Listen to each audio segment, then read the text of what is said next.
Ngayon sa How to Be You po, ang showbiz royalty at mega daughter na si Casey Concepcion. Sinamahan ni Marie Lozano si Casey sa Mindanao sa loob ng 36 hours.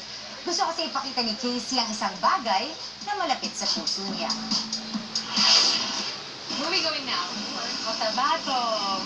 Ilang oras ang binyahe namin para marating ang Raja Buwayan at Upig sa Maguindanao. Sinamahan natin si Casey Concepcion dito para sa kanyang field mission para sa World Food Program. Nakalipong kasi siya ng 1 milyong piso mula sa pagbebenta ng mga sarili niyang gamit para sa mga batang ito. Rockstar ang trato kay Casey ng mga taga Maguindanao. Sa muling pagbabalik niya bilang UN Ambassador ng World Food Program. Ito ang tinatawag na Food for Education, paraan ng World Food Program para manatili ang mga bata sa eskwelahan sa pamamagitan ng pagpapakain sa kanila. They come here to have a meal, and it might be the only meal they have all day. Kung hindi sila pumapasok, ang marami sa kanila kamote lang ang kakainin sa bahay. Ang mga bata sa Raja Buwayan apektado ng mga bakbakan, karahasan at maging awayan sa lupa. Hindi sila makapasok sa eskwelahan dahil sa palipat-lipat ng tirahan.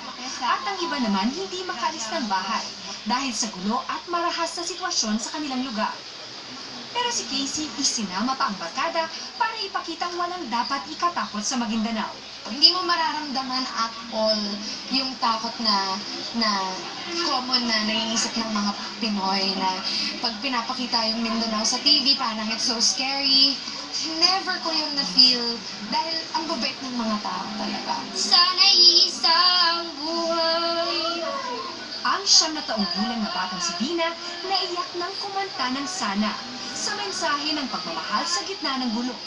Napakanta ang buong klase. Ang isipin ng bawat isa sa mundo. Sa UP Maguindanao naman, nakipagkantahan din si Casey sa klase. Sa bundok ng UP, di pangkaraniwang ang paglalakad ng 2 oras para makapasok sa eskwelahan. Malayo sa kinalakihan ng mega daughter ang mundo ng mga bata sa Maguindanao.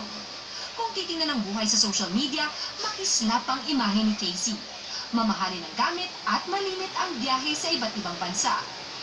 Pero ang ilan sa mga designer items na ito, ibinibenta niya para sa feeding program ng WFP. Sinong gustong maging Casey Concepcion paglaki? Ang tanong kay Casey, Para how to be Casey Concepcion? How to be you po? Hindi mo kailangan maging mayaman or sikat para gawin yung makatulong sa iba. Hindi mo rin kailangan pumunta ng malayong lugar. Pag tumingin ka lang dun sa tabi-tabi, marami rin namang nangyayari sa Metro Manila na nga lang, di ba? sa huli ipinaramdam sa amin ni Casey ang sarap ng makatulong sa iba. Mukhang mabango to, Casey. Oo. Ilang sandok mo nilalagay? Isang sandok. So, 1-1 tayo. Kaya mo ba, Marie? Oo. Kung ano na lang ang trip ng mga tao, marami namang ways tumulong. Yeah.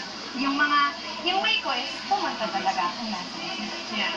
Kasi, maalala mo, maalala mo yun. Marie Lozano, ABS-CBN News. Congrats kay Casey. May kamukha siya. Si Gabi, ano? Kumakain.